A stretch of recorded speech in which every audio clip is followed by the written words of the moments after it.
Hi. To start with the recipe, first, let's warm up our tortillas. You can do this in two ways. Either pop them in the microwave for about 20-30 seconds wrapped in a slightly damp paper towel, or heat them on a skillet for about 30 seconds per side. You'll know they're ready when they become soft and pliable. If they're too stiff, they might crack when we fold them. Now, let's fill each tortilla with a generous portion of refried beans. I usually use about 2 to 3 tablespoons per taco, spreading it evenly in the center. Make sure not to overfill them, a common mistake that can lead to messy tacos. The beans should cover about the middle third of the tortilla, leaving enough space to fold it properly. Time to place our filled tortillas in the air fryer. Here's a pro tip. Don't overcrowd the basket.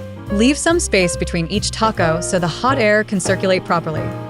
Depending on your air fryer size, you might need to work in batches of 3-4 tacos at a time. By the way, since many of you ask about this air fryer that I use, after trying several, I found one that really makes a difference. I'll leave a link in the video description in case you're interested. Let's set our air fryer to 350° F and get ready for that perfect crispy texture.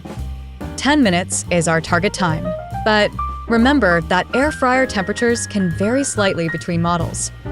You'll start to smell that amazing toasted tortilla aroma after about 5 minutes. At the halfway point, 5 minutes in, we need to flip these tacos. Use tongs to carefully turn each one over. They'll be hot.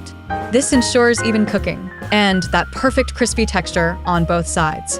You'll notice the tortilla is starting to turn a light golden color. After the full 10 minutes, it's time for our crispiness check.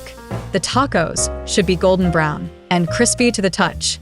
If you tap them gently with your tongs, you should hear a slight cracking sound. That's how you know they're getting crispy. If they're not quite as crispy as you'd like, no worries. Pop them back in for another 1-2 minutes. Keep a close eye on them during this final stretch. They can go from perfectly crispy to too dark pretty quickly. You're looking for a deep golden color, not brown. And that's how you make this delicious recipe. If you enjoyed it, don't forget to subscribe to the channel for more recipes like this one. Bye.